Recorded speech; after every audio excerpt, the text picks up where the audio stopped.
You've been sitting on the sidelines for too long, watching other people win, watching other people get the opportunities, the relationships, the respect you know deep down you deserve. And every time you see it, there's a part of you that says, that should be me. But instead of stepping forward, you've been holding back, waiting for the right time, waiting to feel ready, waiting for some magical moment that's never going to come. I want you to think about this. How many more days are you willing to watch your own potential walk out the door? How many more mornings are you going to wake up and promise yourself that one day you'll finally step up, but then let that day slip away again? There's a reason you're here listening to this right now.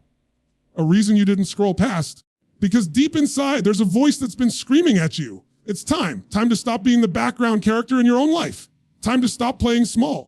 Time to stop making excuses for why you can't be the man you know you're meant to be. You don't need permission. You don't need someone to hand you the keys. You don't need the perfect plan. What you need is to make the decision right here, right now, that you're going to be that guy, the guy who walks into a room and owns it, the guy who keeps promises to himself, the guy who doesn't wait for opportunities, he creates them. So I'm telling you, lock in for the next few minutes, because what I'm about to give you is, in theory, it's not fluff, it's a blueprint. And if you follow it, you won't just hear about that guy anymore, you'll become him. Stop waiting for permission. Stop waiting for someone to tell you you're ready, that you're good enough, that it's your turn. That moment doesn't come. No one's showing up with a clipboard saying, okay, now's the time you can finally live at the level you've been dreaming about. Life doesn't work like that. The people you admire, the ones who seem untouchable, the ones who walk into a room and instantly command it, they didn't get there because someone let them. They got there because they decided to. The truth is, most people are living like they're in some kind of holding pattern, circling the runway of their own potential, waiting for clearance to land. They say, when I feel more confident, when I have more money, when I'm more prepared, when I have more experience. And guess what? Those words are a prison. They chain you to the life you're in right now, because the only time you ever feel ready is after you've already done the thing you were afraid of. Read that again. You feel ready after, not before. That guy, the one you know you could be, can I do this? He says, I'm doing this. He doesn't wait to see if the water is warm before he jumps in. He jumps, and then he learns to swim faster. He's not reckless. He's decisive. He knows hesitation kills dreams faster than failure ever could. And he understands that the world belongs to the people who act, not the people who wait. You've been told your whole life to be patient. And yes, there are times patience is a virtue, but not when it comes to your own growth, your own life, your own potential. There's a difference between waiting for the right opportunity and never starting because you're afraid. If you're honest with yourself, how many of the things you've been waiting for the right time to do are just things you've been afraid to fail at? You have to understand this. Most people will never give you permission, because the moment you step up, you remind them of the fact that they didn't. Your courage will be a mirror to their fear, and that makes them uncomfortable. So they'll try to pull you back into the crowd, back into safety, back into the version of you that doesn't scare them. But you can't let them do that. You have to decide you'd rather be disliked for living fully than loved for staying small. The moment you stop waiting for permission, the moment you own your space, something changes inside you. Your voice changes, your posture changes, your energy changes. People notice, not because you're shouting louder, because there's a certainty in you that wasn't there before. You stop asking, is this okay? And you start saying, this is who I am. That shift is magnetic. It draws the right opportunities, the right people, right circumstances toward you. But here's the part most people don't understand. Owning your space doesn't mean you bulldoze over everyone else. It's not about arrogance. It's about presence. It's walking into a meeting, a gym, relationship, a negotiation, knowing that you belong there as much as anyone else. It's not shrinking when you speak. It's not apologizing for having ambition. It's not toning down your fire because you're worried it will make others uncomfortable. That guy doesn't enter a room trying to figure out how to fit in. He enters a room knowing he already brings value. And if he doesn't yet have all the skills, the knowledge, or the resources, he's not ashamed of that either, because he knows he's willing to work for it. That level of certainty is not something you inherit.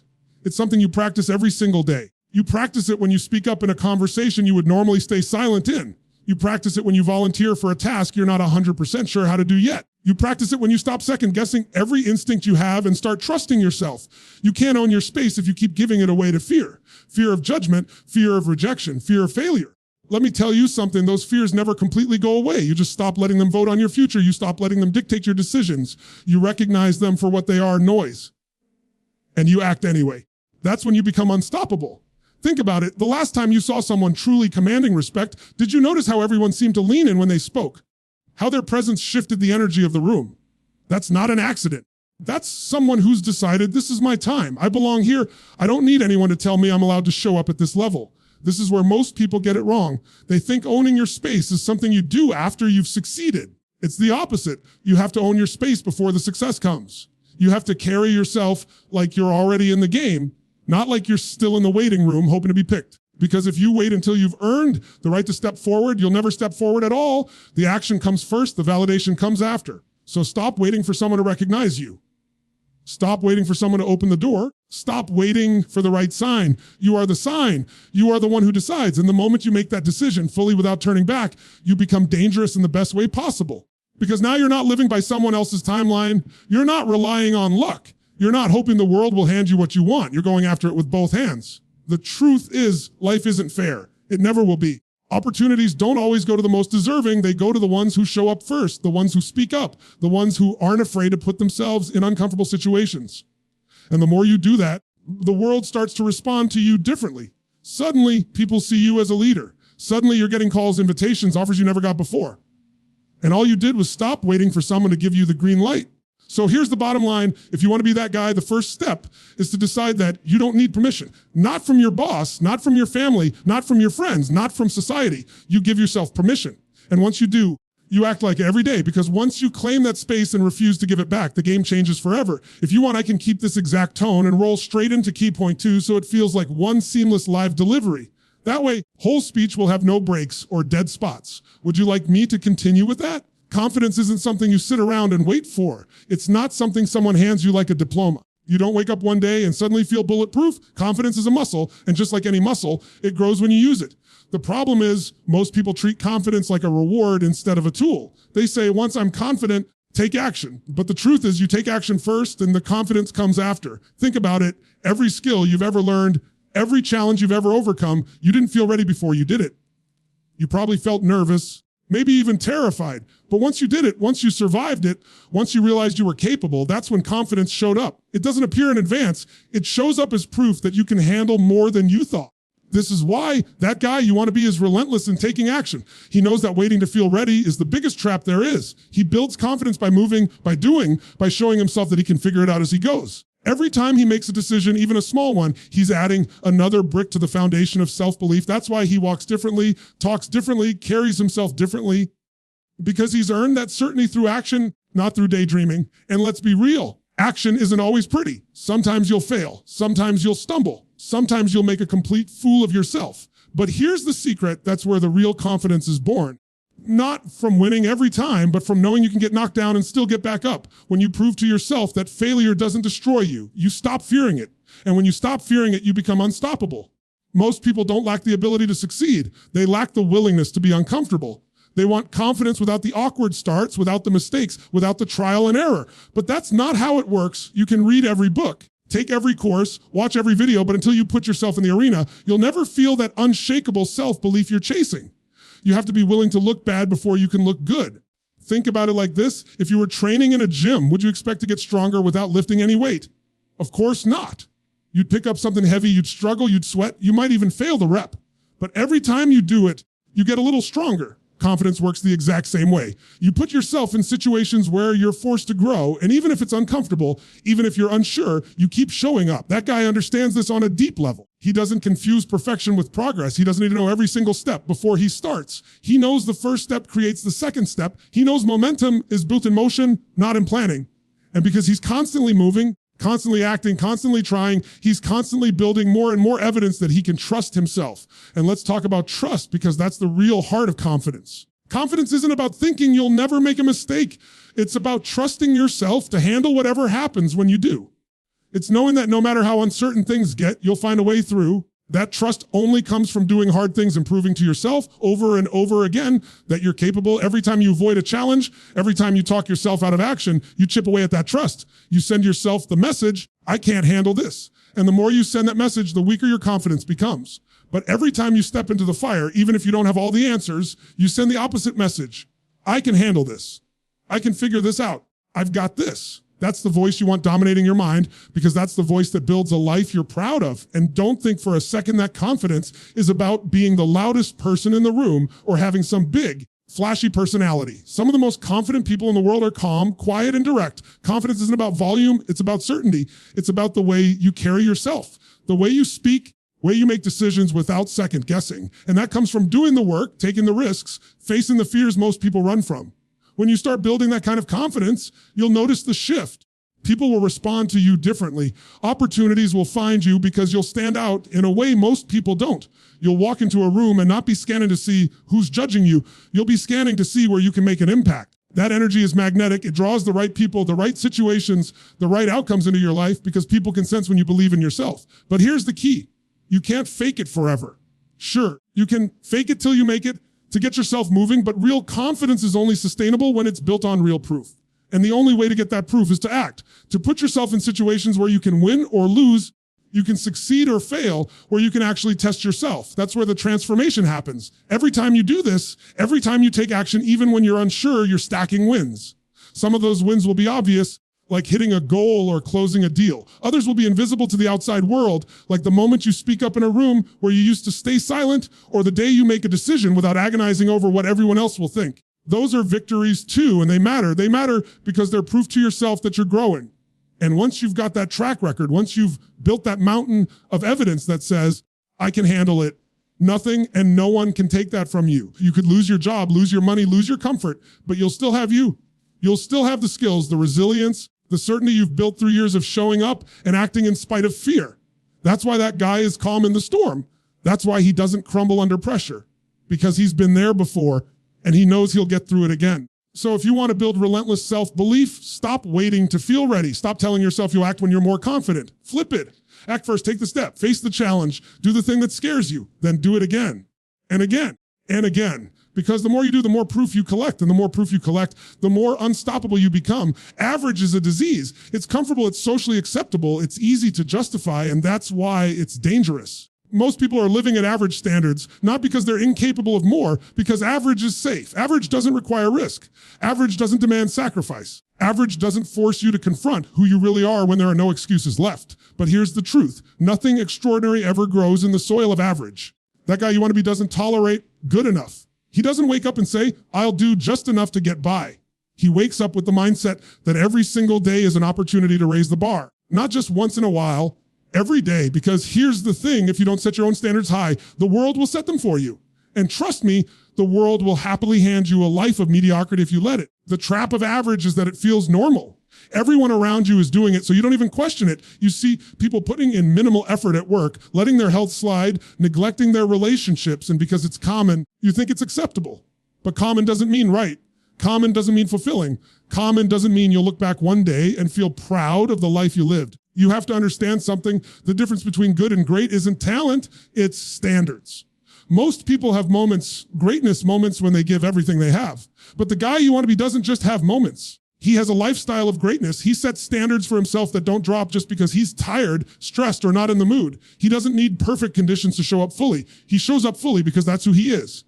And yes, that means other people will think you're obsessive. They'll think you're too intense. They'll say you're doing too much. Let them. That's just the voice of someone who's already made peace with average. You're not here for their approval. You're here to build a life you can't stop waking up for. Here's the problem. Average standards are sneaky. They don't show up all at once. They creep in quietly. You miss one workout, you let one small habit slide, you accept one excuse, and then you start lowering the bar without even noticing. Before you know it, you've convinced yourself that this is just how things are. You'll never realize how much you've compromised until you look in the mirror one day and realize you're not the man you promised yourself you'd be. That guy catches himself before that happens. He's self-aware enough to notice when he's slipping and disciplined enough to correct it immediately. He doesn't just set the bar higher. He defends it. He protects it from laziness, from excuses, from the voice in his head that whispers, it's fine, you can ease up today. Because he knows if you ease up today, you're more likely to ease up tomorrow. And that's how greatness dies, not with a big failure, but with a slow drip of small compromises. Let's be clear. Raising your standards doesn't mean you never rest. It doesn't mean you're perfect. It doesn't mean you grind yourself into the ground without purpose. It means you have a baseline of excellence that you never fall below. It means that even on your off days, you still operate at a level that most people couldn't sustain on their best days. It's not about perfection. It's about consistency at a higher level than average people are willing to maintain. Some of you are waiting for the motivation to raise your standards, but it doesn't work like that. You raise your standards first, then the motivation follows. You tell yourself, this is the new normal, and then you force yourself to live there until it becomes natural. That's how habits are built. That's how identity is built. You stop seeing discipline as punishment and start seeing it as freedom, because now you're free from the prison of mediocrity. And here's the part most people miss. Raising your standards doesn't just change you, it changes everything around you. People treat you differently when they know you have boundaries. Opportunities come to you because your work ethic stands out. The right people gravitate toward you because they recognize a kindred spirit who refuses to settle. And maybe most importantly, you start inspiring others to raise their standards too, without even trying. But don't think for a second this is about proving yourself to anyone else. If you try to raise your standards just to impress others, you'll burn out the moment they stop clapping. This is about proving something to yourself. It's about being able to look in the mirror and say, I know exactly who I am, and I will not lower my standards for anyone or anything. And yes, that will make you different. You won't fit in with most people. And that's the point. You're not supposed to fit in with average when you're aiming for exceptional. That guy is comfortable standing out. He's comfortable being misunderstood because he's not chasing comfort, he's chasing growth. And growth will always require you to do things most people won't do in ways most people don't understand. You have to stop being afraid of being too much. The truth is, the people who think you're too much are just the ones who have decided to be too little, and deep down they know it. Your drive threatens their comfort zone. But that's not your problem. Your problem is making sure you never fall into the same trap they did. So ask yourself, where have you accepted average in your life? Is it in your health, your career, your relationships, your mindset? Identify it, call it out. Then commit to raising the bar so high that the old version of you couldn't even recognize the man you've become. And once you've raised it, defend it like your life depends on it, because in many ways it does. Your future, your happiness, your fulfillment, they're all tied to the standards you set and the standards you keep.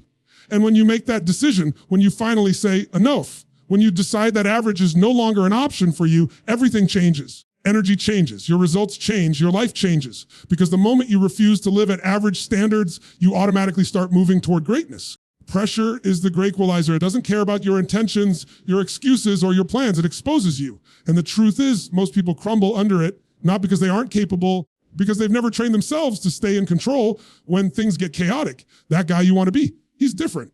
He knows pressure is part of the game. He knows high stakes moments aren't a reason to panic. They're a reason to lock in. Emotional control is one of the rarest skills in the world, and it's not something you're born with. It's something you earn. You earn it the same way you earn confidence, by repeatedly putting yourself in situations where it would be easy to lose your cool and choosing not to. You train it in arguments when you want to snap but choose to listen. You train it in negotiations when you want to cave, but choose to hold the line. You train it in setbacks when you want to quit, but choose to keep moving. The world will try to convince you that reacting fast is strength. It's not. Reacting fast is usually fear in disguise. Strength is staying calm when the stakes are high. It's taking a deep breath when your instincts are screaming at you to explode. It's refusing to let your emotions make decisions that your logic should be making. That's where leaders are made, in the space between stimulus and response. And here's the thing. Emotional control isn't about suppressing how you feel. It's not about pretending you're some robot who doesn't get angry, stressed, or anxious. It's about mastering the space between feeling something and acting on it. It's recognizing, I'm angry right now. I'm not going to let that anger run the show. It's saying, I'm nervous, but I'm still going to walk into that room with my head high. That guy doesn't allow chaos around him to create chaos within him. He understands that when everything around you is shaking, people will look to the one person who's steady. And if that person is you, you gain influence instantly. You become the anchor. You become the one people trust, because in moments of uncertainty is power. But staying calm under pressure doesn't happen by accident. You have to condition it. You can't expect to lose your temper every time something small goes wrong, then magically hold it together when life drops a storm on you.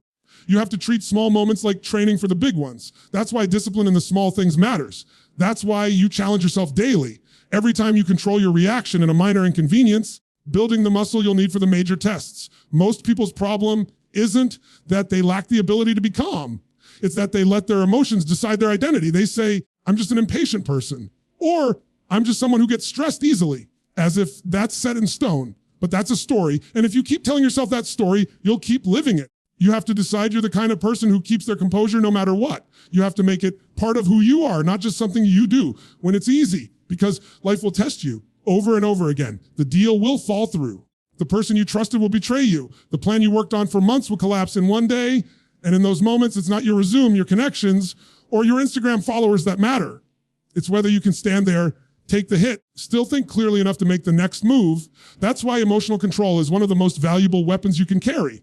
It allows you to act instead of react. It allows you to see the situation for what it is, instead of what your emotions are distorting it into. It allows you to make decisions that move you forward instead of ones you'll regret. And over time, earns you a reputation that most people will never have, the person who can be trusted when things get messy. And here's what's beautiful about it. Once you develop this skill, it changes every area of your life. In business, it helps you negotiate from a place of power instead of desperation. In relationships, it helps you communicate instead of escalate. In your personal life, it keeps you grounded when things aren't going your way. You stop being a victim of your circumstances and start being the master of them. But make no mistake, the work to get there isn't glamorous. It's frustrating, it's uncomfortable. It's catching yourself in the middle of an emotional spiral and saying, no, not today. It's learning to pause before you speak. It's biting your tongue when you want to win the argument just for the sake of winning. It's resisting the urge to run from discomfort and instead sitting in it until you own it. And every time you do that, every time you hold your ground when it would be easier to lose it, you're becoming that guy a little more, who doesn't need to prove his strength by being loud. The one who doesn't need to flex his power through anger. The one whose control is so solid that even chaos respects him. When you can master yourself, you can master the situation. You control your emotions, you control your decisions. And when you control your decisions, you control your destiny. That's the game. That's the level. And it's available to you right now, but only if you're willing to train it, protect it, make it who you are. Because the truth is, the world will always have storms. There will always be pressure. There will always be moments where you're tested. The question is, when that moment comes, you be the one who cracks or the one everyone looks to for strength. Discipline isn't about what you do when you feel like it. Anybody can show up when they're motivated, when the energy is high, when everything is lining up perfectly. That's easy. The real test, the one that separates average from exceptional, is what you do when you're tired, when you're stressed, when you'd rather do anything but the thing you said you'd do.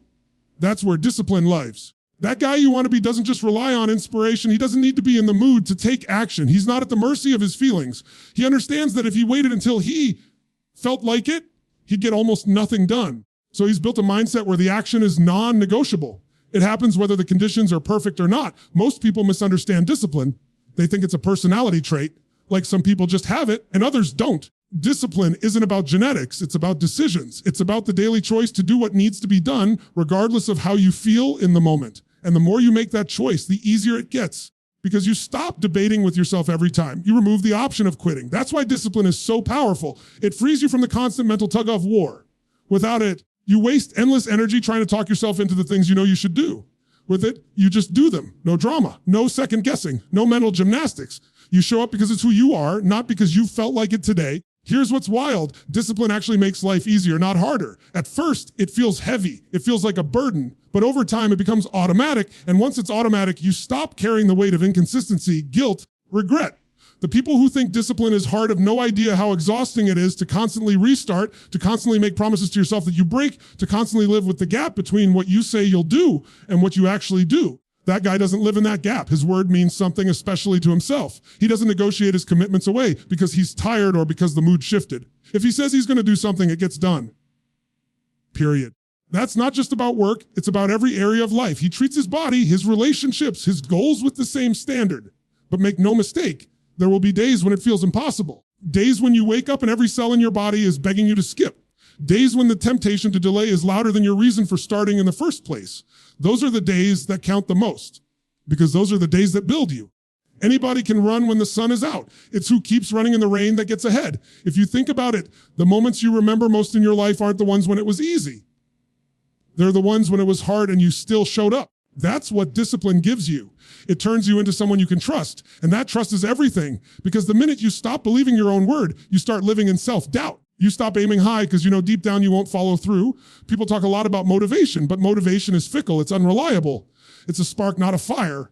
Discipline is the fire. It's what keeps you moving when motivation fades. It's what allows you to stack small, consistent wins until they turn into big results. And those small wins matter more than you realize. Every rep you do when you don't feel like it, every task you finish when you'd rather procrastinate, every promise you keep when you're tempted to break it, those are deposits into your identity. And the more deposits you make, the richer your self-belief becomes. That's why discipline isn't just about hitting goals. It's about becoming the kind of person who can hit any goal once you've proven to yourself that you can show up consistently, even under pressure, even in discomfort, even in boredom. You start to realize there's almost nothing you can't do. The problem is most people think discipline is this massive all or nothing thing. They wait until they can commit to some huge, perfect plan before they start. That's not how it works. Discipline starts small. It starts with keeping one promise to yourself today, then another tomorrow, and another the next day. And before you know it, you've built a streak so strong, you can't imagine breaking it. That guy protects that streak like his life depends on it. He knows that one missed day can turn into two, and two can turn into a week, and a week can turn into a habit of quitting. So even on the days he can't give 100%, he gives something, because something keeps the chain alive, and keeping the chain alive keeps his identity intact. This is what separates the great from the mediocre. They don't see discipline as optional. They don't need to be told to do it.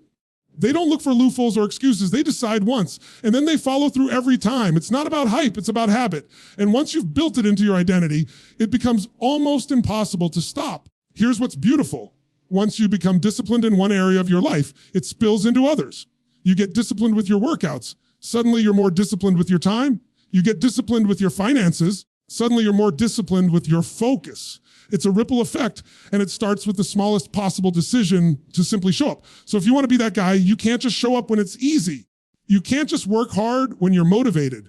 You have to show up when you're tired, when you're bored, when it's inconvenient, when nobody's watching, because that's when it counts. That's when it shapes you. That's when it forges you into someone who doesn't just have discipline, someone who is disciplined. Because in the end, man who can keep moving without relying on motivation is the man who will always win. There's a point in life where you have to stop waiting for the perfect moment, stop collecting ideas, and start executing. Too many people live stuck in preparation mode. They've got plans, they've got vision boards, they've got journals full of dreams, but no action. And they tell themselves they're getting ready, when in reality, they're just hiding. Because execution means you have to face reality. Execution means you might fail. Execution means you can't hide behind the excuse that you're not ready yet. The truth is, you'll never feel fully ready. No matter how much you prepare, always be unknowns. There will always be something you haven't figured out yet. But the people who create extraordinary results in their lives don't wait for certainty. They act in spite of uncertainty. They move forward while they're still figuring it out. They start the business before they have all the answers. They make the call before they know exactly what to say. They step on the field before they know how the game will go. Waiting for the perfect moment is like waiting for the ocean to stop having waves. It's never going to happen. Life is always going to have chaos, distractions, and unexpected turns. If you can only move when the waters are perfectly still, spend your life stuck on the shore. That guy, the one you keep imagining, doesn't need ideal conditions. He's built for imperfect conditions. He knows that the faster he moves from idea to action, the faster he gets feedback, the faster he learns, and the faster he grows. While other people are still thinking about it, he's already taken his first step, making mistakes, adjusting, and taking his second step. And by the time they've worked up the courage to begin, he's already 10 steps ahead. Here's something you've got to understand. Success rewards speed. Not recklessness, not chaos, but speed of decision and speed of action. Every day you wait to act as a day, you're reinforcing hesitation as a habit. Hesitation is the silent killer of dreams. It doesn't take your dream away in one big blow. It takes it away slowly by training you to pause, to overthink, to doubt, to keep playing the what if game until the opportunity is gone. Think about how many opportunities you've missed in your life, not because you weren't capable, but because you didn't move. You waited for permission. You waited for a sign. You waited for conditions to be just right. And when you finally decided to act, the window had already closed. The truth hurts, but it's necessary. Life doesn't wait. Neither should you. The key is to understand that execution is a skill you develop, not a gift you're born with. And like any skill, it starts messy. You're going to make mistakes. You're going to fall short. You're going to have moments where you think you should have waited. But here's the thing. Those moments are part of the process. They're how you learn, how you refine, how you become someone who can execute at a high level without hesitation. When you execute, something incredible happens, momentum. Momentum changes everything. The first step feels heavy. The second feels a little lighter. By the third, you start to see progress. And that progress creates energy, which fuels more action, which creates more progress. And before you know it, you're in motion, and motion is power. The people who succeed aren't the ones who know the most. They're the ones who move the most.